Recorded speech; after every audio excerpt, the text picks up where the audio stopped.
আল্লাহ বলে বান্দা তুমি চিন্তা করতেছো, ওই বান্দায় চিন্তা করে 6 লক্ষ টাকা ব্যয় করে যদি হজ করি, এই 6 লক্ষ টাকা দিয়া কয়েক শতক জমির মালিক হতে পারবো, কিন্তু হজ করতে গেলে 6টা লক্ষ টাকা নষ্ট হয়ে যাবে। নাউজুবিল্লাহ কোন 6 লক্ষ টাকা চলে যাবে।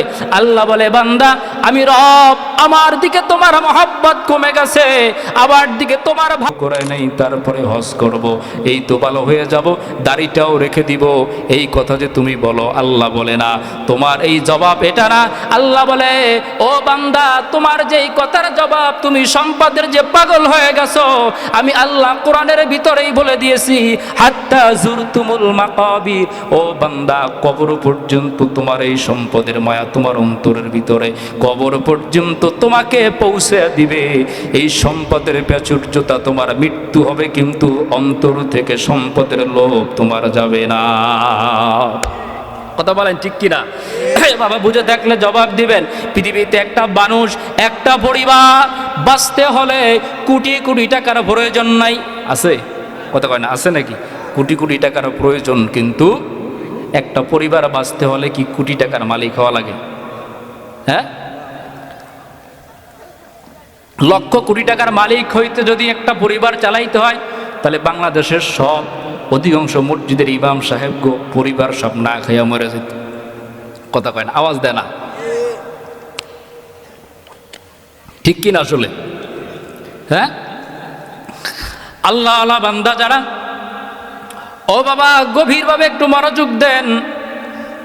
একটা পরিবার, একটা ফ্যামিলি চালাইতে লক্ষ লক্ষ কোটি কোটি টাকার মালিক হওয়া লাগে না।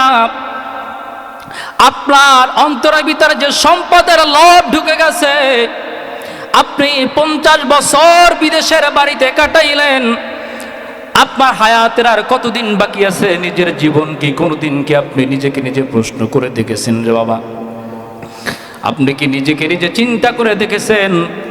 এই দেশে আসার পরে 50 বছর 40-30 বছর প্রবাস জীবন কাইটা আপনি দেশে ফিরিলেন, এর কারণ হলো, লক্ষ্য হলো শেষ জীবনে যদি একটু ভালো থাকা যায়, একটু যদি ভালো থাকতে পারি, নাকি অন্য কোনো উদ্দেশ্য আছে?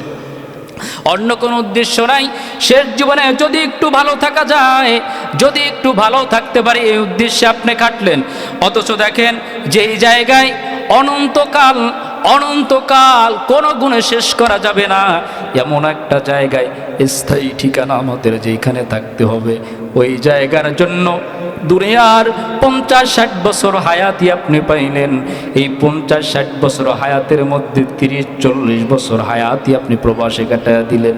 এই যৌবন বয়সে গেয়া, যৌবন বয়স থেকে প্রবাস কাটাইয়া 40-50 বছরের প্রবাস জীবন খাইটা দেশের মধ্যে আসলেন। ও বাবা শুধুমাত্র 10টা বছর শেষ বয়সে ভালো থাকার জন্য, সন্তানদেরকে একটু ভালো রাখার জন্য।